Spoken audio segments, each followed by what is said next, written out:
Want to use cryptocurrency to buy property? Some lenders are loosening their guidelines and allowing it.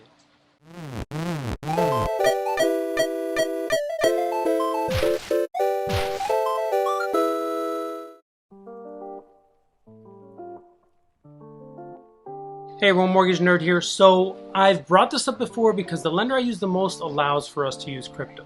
It's not a big deal. I did another video on using credit card points and miles rewards that you cash out. You can use that for a down payment. That's pretty cool. Cryptocurrency for some lenders is, a negative thing. For a lot of people out there, it's a negative thing. Even though it's gaining so much credibility and the value continues to go up, even though there's always crashes. Either way, what the point of this is one of my lenders, one that was like, no, nothing to do with crypto, they don't even want to see it, has now warmed up to it. So now they're allowing it. Let's look at some of the guidelines, some of what they're saying about how we can use cryptocurrency to purchase a property or to finance a property in general. So this is for conventional loans only. So effective immediately, cryptocurrency, it gives a bunch of examples, can be used for down payment, reserves, and or closing costs with proof of liquidation. That's the key. You're gonna have to liquidate it. You're gonna have to make it cash. You can't send Bitcoin to the title company, at least not yet. But you just convert your Bitcoin to cash and then you send it over to the title company. So here's some bullet points on what they want to see. So the two most recent cryptocurrency exchange statements documenting the history of those transactions, including when they were transferred over. I mean, this is normal. If you're selling Tesla stock, we have to see that in the exchange, in your E-Trade, your Fidelity, or whatever the account is. They want to see that there for the last 60 days, 2 months. Then they want to see it sold and they want to see it transferred to whatever account. It's the same with crypto. They're recognizing crypto as an asset.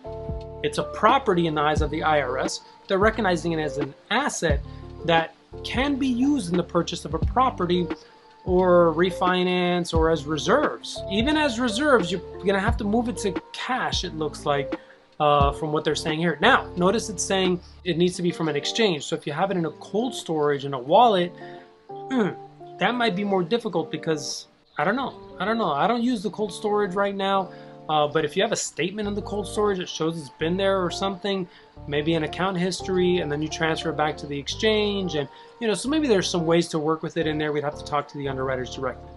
Let's go to the other bullet points. Satisfactory documentation evidencing the borrower is the crypto account holder. So KYC, know your client. Did you go through that with your exchanges? Do you have all your personal information in there? Is it under the name of an LLC? If that's the case, is the LLC owned 100% by you? So there's a lot of things that we need to look at. It can't be in someone else's name, in your kid's name, and now you're pulling it out because that's not your money, that's your kid's money.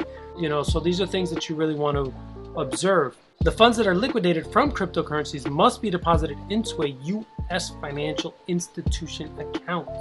That's what I said, into your bank account. Borrower must provide written explanation as to the original source of the funds used to purchase cryptocurrency. Don't be surprised if they say, show when you purchased this crypto, where did that money come from?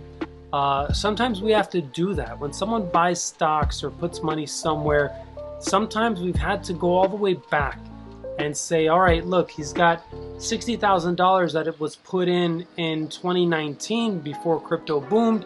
That $60,000 has become $300,000 or $600,000. So, we have to show, at least in this case, you're saying a letter of explanation. Sometimes we want to show those bank statements with that money coming out of your account into the crypto account. That's pretty much it. Again, it's really cool to see lenders that were saying no to anything crypto are now accepting it because it is an asset. It is property. It's going to be here for a long time.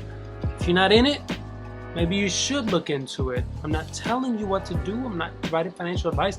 I'm a mortgage guy. My license is in mortgages. I'll give you a lot of fiduciary advice for mortgages. That's what I'm good at. But I like crypto too. I like stocks. Well, I like videos that are not going crazy on me. I like real estate. I like investing. I like being balanced. I like having money in different places. Anyone that puts all their eggs in one basket, you can lead to some trouble. When I did only reverse mortgages, no other mortgage, I had some tough times when when reverse mortgages went down. Like last March in 2020 when all the mortgage market went crazy, the only thing around was refinancing conventional loans, really, and some VAs. And if I was only in reverse, I'd be in trouble. So always keep a good diversified plan. Either way, you can use crypto in your mortgages. You can use credit card points in your mortgages. Watch my videos to learn about both. Mortgage Nerd out. Thanks.